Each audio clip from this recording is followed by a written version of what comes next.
तुमच्या चेहऱ्यावर दिसून येत होता. आणि का म्हणून? तुम्ही काय केलेलं? तुम्ही कोणता पाप केलेला की तुम्हाला एवढं सहन करावं लागतं? आणि म्हणून मी ठरवलं, मी कधी देवाकडे काय मागत नाही. मी देवाकडे नेहमी कृतज्ञता व्यक्त करते, आभार मानते देवा की तुम्हाला एवढं दिलंयस. पण एक वेळेस तुमचा त्रास बघितल्यानंतर, प्रत्येक गावी गेली तिकडे तुमचा त्रास बघितला, शेतकऱ्याच्या चेहऱ्यावर त्या आनंदाच्या हसरूच्या मागे मी त्रास बघितला. आणि तेव्हा मी ते ग्रामदैवताच्या चरणी प्रार्थना केली की देवा, या शेतकऱ्याचा त्रास दूर करण्यासाठी एकदा मला खासदार बघ.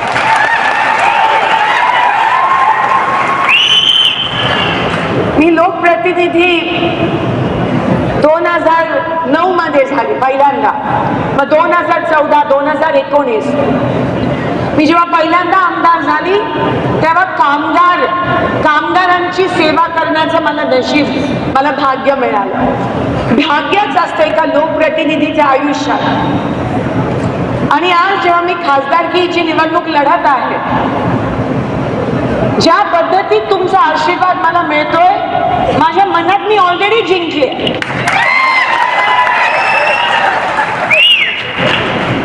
तुमचा आशीर्वाद, मी नेहमी म्हणायची की जेव्हा मी गावात जाते तेव्हा पहिले तुम्ही मला ग्रामदैवताकडे घेऊन जाता. तो निरागसपणे, कधी बालाजी असतो, कधी हनुमान, कधी राम, कधी देवी असते, कधी खंडोबा असतो, कधी शिवलिंग असतो. निरागसपणे तो देव तिथे असतो. तुम्ही मला घेऊन जाता, मी देवाकडे प्रार्थना करते, मग मी तुमच्या समोर उभी राहते.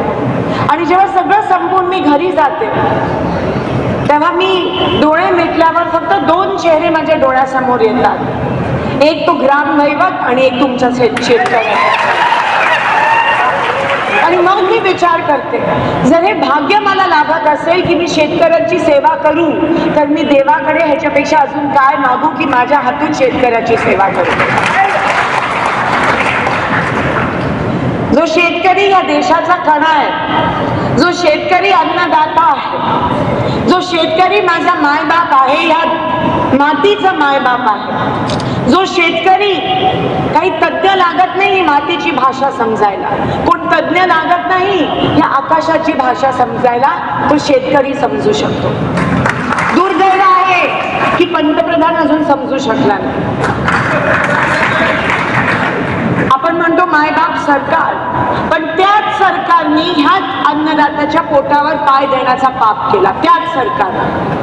आणि म्हणून कारादी साहेब, तुम्ही कधी हे शब्द वापरत नाही, पण वापरायची गरज आहे. का म्हणून? ह्यांनी काय पाप केलं? काय पाप ह्या निरागस शेतकऱ्यांनी केलं की त्यांच्या डोक्यावर ते जीएसटीचं राक्षस आणून ठेवलं? काय पाप या शेतकऱ्यांनी केलं की त्यांच्या डोक्यावर त्या महागाईचं राक्षस आणून ठेवलं? काय पाप या शेतकऱ्यांनी केलं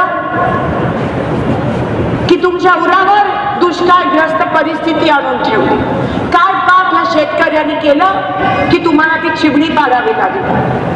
काय पाप केलं? आणि म्हणून दादाजी साहेब, खरंच आपल्या स्वतःसाठी नाही, पण ह्यांच्यावर जे झालं त्याच्यासाठी आता बदला घेण्याची वेळ आली आहे.